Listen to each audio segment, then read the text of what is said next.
podcast tricolor, falando de Copa do Mundo. É isso aí, galera. Hoje não é falando de São Paulo. Hoje eu quero fazer aí um resumo da primeira fase aí da Copa do Mundo, da primeira rodada da primeira fase da Copa do Mundo.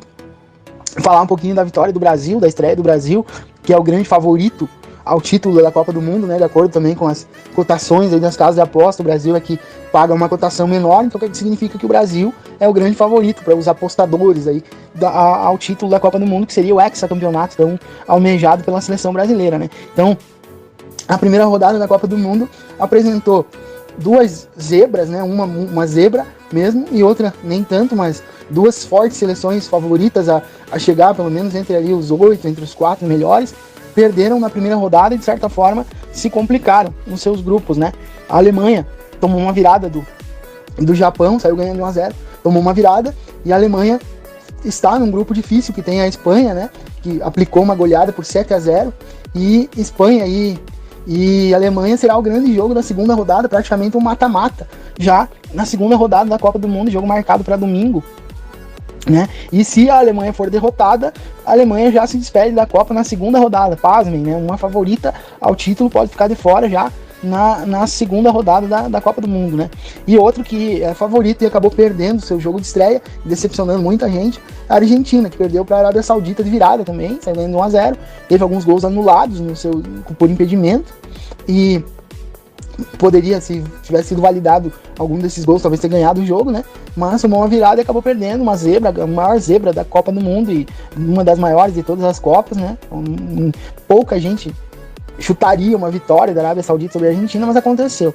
E, por outro lado, também, algumas equipes confirmando aí sua chegada na Copa do Mundo no primeiro jogo, né? Uma equipe que goleou também por 6-2 foi a Inglaterra, que goleou o Irã, e a Inglaterra tem uma expectativa muito, muito boa de chegar às finais dessa Copa do Mundo, chegar pelo menos às semifinais, e eu particularmente torço pela Inglaterra porque são os inventores desse esporte que a gente ama tanto, que é o futebol, desse esporte que fascina milhões de pessoas, né? E os ingleses, eu acredito, pelo que eu vi do time e pelo que eu tenho visto da seleção da Inglaterra nos jogos europeus, na última Eurocopa, a participação da Inglaterra, essa seleção de hoje da Inglaterra é uma das melhores dos últimos, posso dizer, dos últimos 50 anos, né? Desde a seleção campeã do mundo em 66, que a Inglaterra não tem uma seleção tão competitiva assim. Então, muita expectativa sobre a Inglaterra.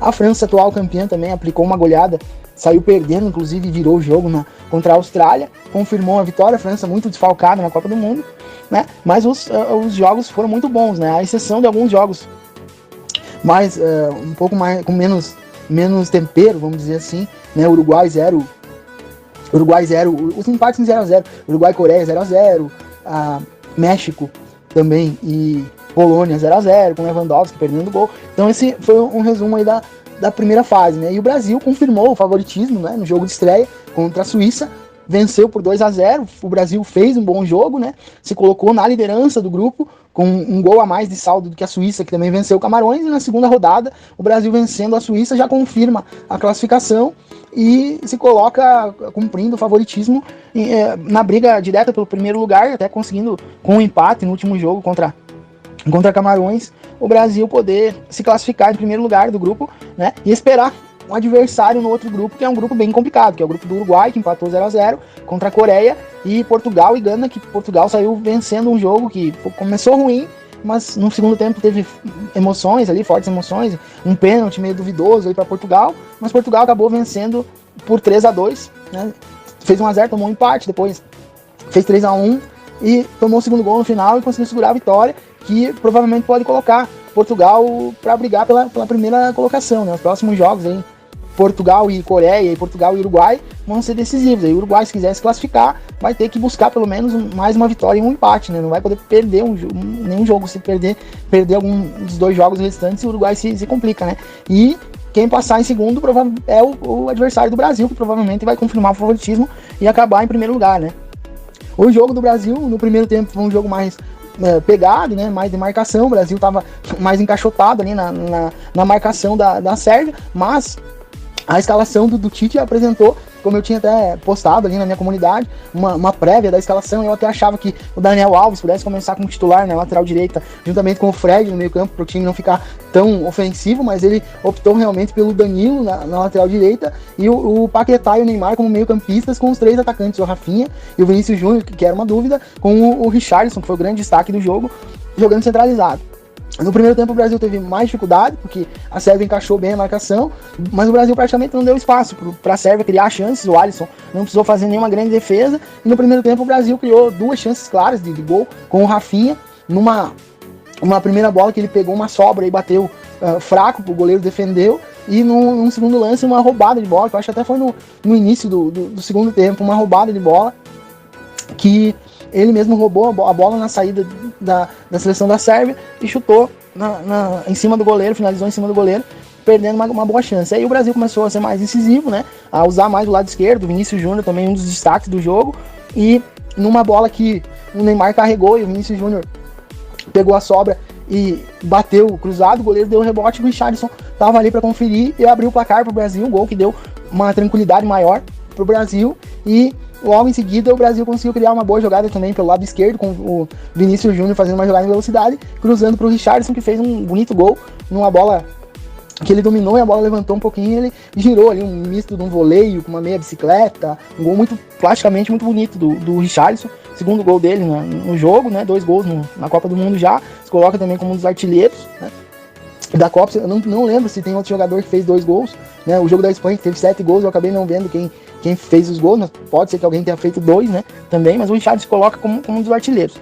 E a maior decepção para mim no jogo foi o Neymar, que se esperava muito mais dele, até nesse esquema mais ofensivo, que o Tite colocou ele como meio campista ali, mais armador mesmo, mais com a incumbência de criar, de armar o time no ataque, né, dando mais responsabilidade defensiva pro Paquetá. O Casemiro fez uma grande partida, os 2 zagueiros, o Thiago Silva e o Marquinhos também, donos do sistema defensivo ali do Brasil, e o Brasil acabou tendo essa vitória fácil aí por 2-0, a Sérvia não ofereceu perigo ao Brasil, o Brasil conseguiu controlar bem o Mitrovic, que era uma preocupação, né, um atacante alto, forte da seleção da Sérvia, não teve nenhuma jogada de bola aérea muito perigosa, e o Brasil conseguiu sair vitorioso. Mas como eu disse, o Neymar, né, além de ter sido uma decepção durante o jogo, porque não fez um bom jogo, carregava muito a bola no meio campo, né, uma posição que você tem que trabalhar mais a bola com passes curtos e tabelas, né, triangulações. Ele tentava carregar muito a bola, sofre muitas faltas durante o jogo, mas por causa desse erro de leitura que ele faz, que ele, né, carrega demais a bola, e jogando pelo meio é diferente, como ele joga, por exemplo, no Paris, que ele pega a bola mais pela lateral do campo, para ir pro 1 contra 1 mesmo. Na seleção ele quer pegar a bola no meio campo e sempre tem um jogador em cima dele e um na sobra, então se ele passa por um, o outro vai acabar derrubando, e acabou saindo lesionado, né, com o tornozelo inchado, e preocupa, vira dúvida pro próximo jogo. Mas também, por outro lado, as boas notícias foram a molecada que entrou, né, no lugar do Neymar, do Richarlison, do Vinícius Júnior, entraram aí o Antony, o Rodrigo, né, que entrou muito bem, e o Fred também entrou no meio campo para dar uma sustentação maior ali junto com o Casemiro, liberar um pouquinho mais, né, ele colocou o Bruno Guimarães também na função do Paquetá depois, e o Brasil estava mais solto, né, com o placar já definido praticamente. O Rodrigo entrou muito bem no jogo, depois ele colocou o Martinelli também, e só não entrou o Pedro, o único jogador que tinha uma expectativa para ver jogando, acabou não tendo oportunidade, mas os que entraram muito bem, o Rodrigo principalmente, fazendo boas jogadas. O Brasil até teve uma bola na trave, a bola do Casemiro na trave, então uma boa vitória, uma vitória convincente, que coloca o Brasil realmente no caminho do favoritismo, né? Esperamos que se confirme esse favoritismo brasileiro nas próximas partidas, né? E vamos ver como vai se dar aí essa segunda rodada. Eu vou fazer resumos aí sobre as rodadas da Copa do Mundo, e depois nos mata-matas, né, sobre os jogos melhores, assim, os jogos mais emocionantes. Eu vou trazer um resumo, mas sempre um resumão, né?